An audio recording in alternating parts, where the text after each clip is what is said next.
Hello student. Today we will discuss about your math foundation book chapter 9. Chapter name is Ratio, Proportion and Unitary Method exercise 9.1. तो without any delay हम लोग बढ़ेंगे अपने question की ओर। ठीक है, 9.1 question number है, ये 6 नंबर आपके एक्सरसाइज का। ठीक, क्वेश्चन है ए purse contains rupees 10,800 in terms of 50 paise, 2 rupees and 5 rupees coins in the ratio 2:3:4. तो find the number of each type of coin.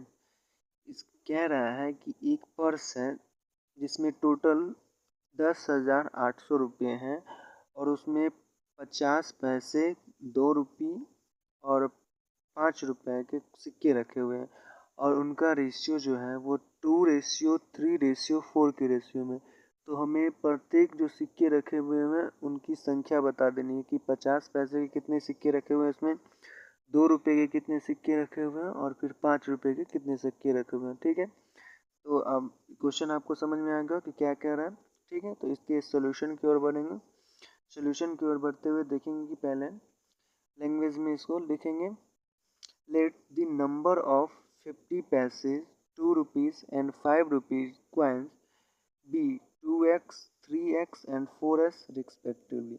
ठीक, ये 2x, 3x and 4x के लिए क्योंकि रेशियो दिया हुआ था 50 पैसे का 2x, 2 रुपये का 3x और 5 रुपये के सिक्के का 4x, इसीलिए हम ये लिए। ठीक, उसके बाद टोटल वैल्यू हमको निकाल देना है। यहाँ पे x का वैल्यू पहले हमको निकालना पड़ेगा, कॉइन्स का ये टोटल कॉइन का सिक्का का कितना कितना है ये निकालने के लिए। ठीक, तो हमें पहले x का वैल्यू फाइंड करना पड़ेगा। तो total value of coin are 2x, ये 2x। ठीक है, अब 50 पैसे। ठीक है, 50 पैसे तो और ये नीचे में क्या लिखेंगे बाई 100। 50 100 में कितना 50%। ठीक, 50 पैसे फिर प्लस कर देंगे, फिर 3x, फिर कितना 3x।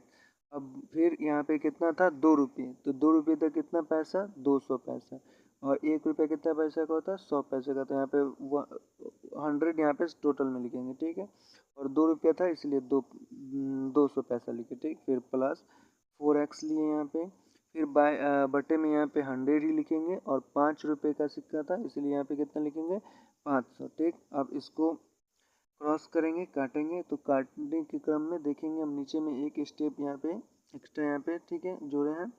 यहाँ पे 50 से यहाँ पे 100 को काटेंगे 2 टाइम्स में, फिर यहाँ पे 100 को 200 से काटेंगे 2 टाइम्स में और फिर 100 को फिर 500 से काटेंगे। यहाँ पे 500 में जब 100 से डिवाइड करेंगे तो 5 आ जाएगा। ठीक है, तो यहाँ पे ये सब सॉल्व करते हुए फिर नीचे बढ़ेंगे। यहाँ पे 2x और ये बटे में कितना आ गया 2, फिर प्लस, फिर यहाँ पे 3x था, यहाँ पे मल्टीप्लाई 2 तो कितना आ गया 6x, फिर प्लस, फिर 4x और फिर मल्टीप्लाई किए तो कितना आ गया 20x। ठीक, फिर यहाँ पे अब इसका बट्टा पर का हमें जोड़ करना पड़ेगा। क्या करना पड़ेगा बट्टा पर का जोड़। तो 2x/2 यहाँ पे 1 लिख देंगे, कुछ नहीं है तो क्या लिख सकते हैं 1 लिख सकते हैं।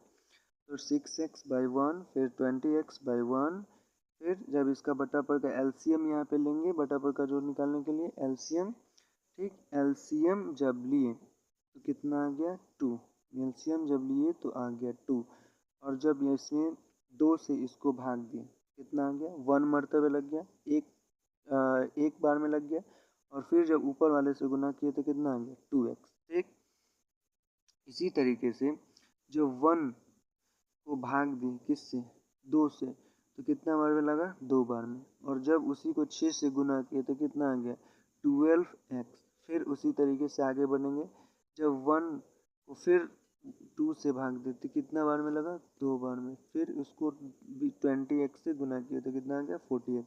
अब इस सब को प्लस कर देंगे तो 40x plus 12x plus 2x बराबर 54x और बाई में कितना 2 बटे में 2, तो इसको क्रॉस किए तो कितना आ गया 27, तो 27x। ठीक, अभी भी हमें x का वैल्यू पता नहीं चला। ठीक, अभी हमें और थोड़ा कैलकुलेशन करना पड़ेगा जिससे x का वैल्यू फाइंड कर पाएंगे हम लोग। ठीक, इसके लिए पहले देखो, but total value in, total उसमें कितना, बैग में कितना रुपीज़ था, तो 10,000 और 800 और इसीलिए 27x इक्वल टू 10,000 और 800। फिर x, इसमें अब x का वैल्यू अब यहाँ से निकल सकता है, तो यहाँ पे x को इधर रहने दिए। ठीक, और इस 27 जो यहाँ पे मल्टीप्लाई में था, इधर जाएगा तो किस में हो जाएगा, इधर जाएगा तो ये डिवाइड में हो जाएगा। जैसे डिवाइड इसको क्रॉस कर दिए, यहाँ पे काट दिए तो कितना आ गया 400, कितना 400। अब यहाँ x का वैल्यू निकल गया कितना 400, x का वैल्यू निकल गया 400। अब हमें पता चलेगा कि यहाँ पे जो था 50 पैसे का कितना सिक्का रखा हुआ है, उसमें 2 रुपये का कितना सिक्का रखा हुआ है और 5 रुपये का कितना। अब हमें प्रत्येक कॉइन का सिक्के के बारे में पता लगेगा। ठीक है, तो ठीक है, हम लोग बढ़ेंगे आगे। फिर आगे बढ़ते हुए, क्वेश्चन को आगे बढ़ाते हुए, hence number of 50 rupees coins, 50 रुपये के सिक्के की संख्या कितनी है। तो हमने वहाँ पे रेशियो में था 2, तो 2x लिए थे, तो 2x, तो 2 इंटू एक्स की वैल्यू कितनी होगी 400, तो कितना आ गया, मल्टीप्लाई कर दिए तो 800।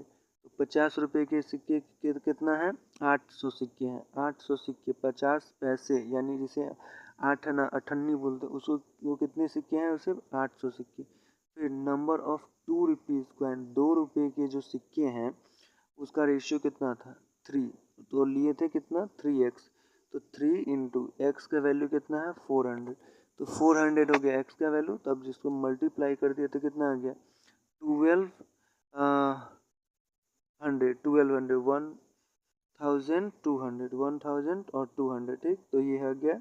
फिर दूसरा, फिर number of 5 rupees coins, number of, अब 5 रुपये के कितने सिक्के थे, तो रेशियो में कितना था ये 4x, तो 4 इंटू 400, तो कितना आ गया 1600, कितना आ गया 1600। तो ये रहा आपका एक पूरा एकदम आंसर हो गया ये यहाँ से। ठीक, आप यहाँ से स्क्रीनशॉट भी ले सकते हैं, और ये आपके बुक में अगर हो सकता है तो इसमें आंसर थोड़ा चेंज दिया हुआ है, वो रॉन्ग आंसर। ठीक है, ये आंसर एकदम करेक्ट है, इसको देख लेंगे और आपको पता करना है कि ये आंसर सही है कि नहीं, तो सही कर ये भी पता हो जाएगा। ठीक, तो कैसे पता होगा, इसको पता करने के लिए आप देखिए 50 रुपये है, 50 पैसे, 50 पैसे में कितना सिक्का कितना है, तो 800 सिक्का है। 50 पैसा का 800 को सिक्का कितना है, सिक्कों की संख्या 800, और एक सिक्का का वैल्यू कितना है, तो 50 पैसा। तो हमें इसको अगर रुपया में बदलना है कि रुपये में कितना वैल्यू आएगा, तो रुपये में कितना आ जाएगा 400। ठीक, 400। अब 2 रुपये के कितने सिक्के हैं 1200, 1200। अगर मान लीजिए यहाँ पे 1 रुपये का सिक्का रहता तो डायरेक्ट वैल्यू उसका हो जाता 1200, लेकिन 2 रुपये का सिक्का है तो किससे मल्टीप्लाई करना पड़ेगा 2 से, तो 12 दुना कितना हो गया यहाँ पे 2400। ठीक, अब देखिए 5 रुपये के कितने सिक्के 1600, 5 रुपये के 1600। अब हमको इसको किससे मल्टीप्लाई करना पड़ेगा 5 से, 5 से। तो देखिए 5 16 पंचे 80, ठीक है 8000। अब हम इसको टोटल को जोड़ेंगे, टोटल को जोड़ के देखेंगे कि क्या हमें जितने बैग में रुपीस थे उतना आ रहा है कि नहीं, तो उतना आना चाहिए। ठीक है, इसको जब जोड़ेंगे तो देखिए यहाँ पे सो एकदम ज़ीरो आ गया, फिर भी ज़ीरो, और फिर 448, और ये 8 और 2 10, कितना आ गया 10। तो वही वैल्यू आ गया जो पर्स में टोटल रुपये था 10,800, 10,000 और 800। तो उस बैग में टोटल रुपये की संख्या कितनी थी 10,800, 10,800। ये आंसर में लिखना नहीं है, ये बस हम आंसर सही है या नहीं इसको चेक करने के लिए बताए थे। आंसर यहीं तक आप लिखेंगे। ठीक, फिर नेक्स्ट वीडियो में अगले क्वेश्चन की ओर बढ़ेंगे, अगले क्वेश्चन पर चर्चा करेंगे। ठीक।